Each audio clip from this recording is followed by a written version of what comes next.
नमस्ते सम्पूर्णमा म पुष्कर चुनारा। आज मैले एउटा भिडियो लिएर आएको छु। विशेष गरी भारतको बेंगलोरमा अपार्टमेन्टमा सेक्युरिटी गार्ड गरेर बस्नुभएका नेपाली दाजुभाइ दिदीबहिनीहरूको लागि हो। प्लिज ध्यान दिएर सुन्नु होला है, लास्टसम्म सुन्नु होला। विगत लामो समयदेखि भारतको बेंगलोरमा चाहिँ अपार्टमेन्टमा काम गरेर बस्नुभएका नेपालीहरूको रुममा चाहिँ चोरी भइरहेछ के। चोरी चाहिँ कसरी भइरहेछ भने बाहिरबाट एकजना लोकल चाहिँ डेलिभरी बोय बनेर आउँछ के। डेलिभरी बोय बनेर आउँछ, त्यतिकै आउँछ, फ्याक बनेर आउँछ, त्यतिकै केही सामान लिएर आउँछ अनि भन्छ यो सामान चाहिँ माथि दिएर आउनु भन्छ हामीलाई चाहिँ। अनि हामी चाहिँ के सोच्छौँ भने अच्छा यो सामान माथिकै हो भनेर हामी चाहिँ दिन जान्छौँ के। दिनुभन्दा पहिला के गरौँ भनेपछि त्यो सामान माथिको हो कि होइन फोन गरेर चाहिँ त्यहाँ माथि सोधौँ कि ओनरलाई सोधौँ यो सामान तपाईँको हो कि होइन भनेर सोधौँ कि। हामी चाहिँ के सोच्छौँ फ्ल्याट नम्बर त्यतिको तिनीहरूले बताइदिन्छ कि यस्तो यस्तो भनिदिन्छ, हामी चाहिँ गएर दिइदिन्छौँ क्या, माथि जान्छौँ क्या।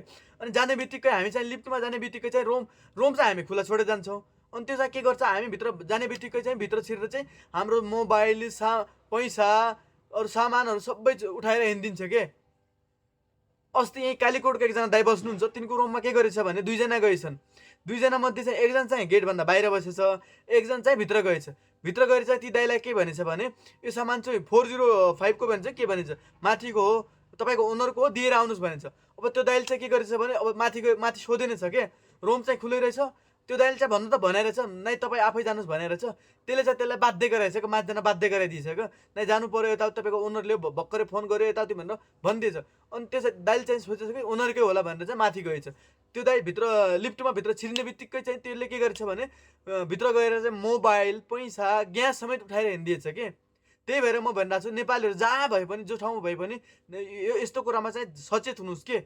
बाहिरबाट स्विगी जोमेटो पहिला त्यसलाई चेक गर्नुहोस् त्यो माथिको हो कि होइन, ओनरसँग कुरा गराउनुहोस् भन्नु नत्र आफै कल गर्नुहोस् ओनरलाई, त्यसपछि मात्र त्यसलाई बाहिर भित्र लाउनुहोस् के। अनि माथि जानु छ भने रोम लक गरेर जानुहोस्। धेरै घटना घटिसक्यो क्या यहाँ बेंगलोरमा चाहिँ नेपालीहरूको रोममा। त्यही भएर भन्छु प्लिज जहाँ भए पनि नेपालीहरू जस्तो अवस्थामा भए पनि रोम चाहिँ लक गरेर माथि जानुहोस् कि, रोम खुलै नछोड्नुहोस्। धेरै घटना घटिरहेछ कि 5-6 ठाउँमा चाहिँ घटना घटिसक्यो। त्यही भएर नेपालीहरू सचेत हुनुहोस् के। म त्यो चोरी भएको भिडियो चाहिँ यहाँ राखिदिन्छु, तपाईँ हेर्नु होला। यो भिडियोलाई चाहिँ जति सक्नुहुन्छ त्यति सेयर गरिदिनुहोस् प्लिज। ध्यान दिनुहोस्, आफ्नो केयर गर्नुहोस्, आफ्नो बालबच्चाको केयर गर्नुहोस्। Thank you.